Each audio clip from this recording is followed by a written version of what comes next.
itong vein na to, siya yung nagdadala ng dugo galing sa utak pabalik sa puso. So pagka makita mo, ayan, bumabalik siya, bubukol kasi hinaharang ko dito pabalik sa puso. Ngayon pag ni-release ko, oops, balik na sa puso 'yon. Tapos mayroong isang ugat ulit papasok dito, papunta sa utak naman. Magkatabi sila dito, tapos maghihiwalay lang sila kasi yung isa papunta sa utak, ito naman ay pabalik sa utak.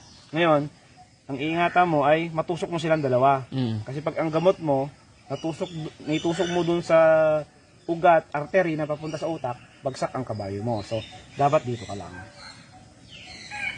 Yan ka lang, huwag masyadong mababa, huwag din masyadong mataas. So, yan ay safe ito. Paklod mo muna. Yan, bubukol na siya. Ayan siya, bubukol. So, safe ka dyan sa lugar na yan. Yan, mo. Ito, yung karayom mo, nakaharap yung tusok niya doon, nakaharap yung nakikita mong butas na yan sa'yo. Hindi pwedeng ganyan, hindi pwedeng patagilid, hindi pwedeng pa ganyan. So, ganyan lang. Para pag tusok mo, kuha siya talaga, hindi mag-slide.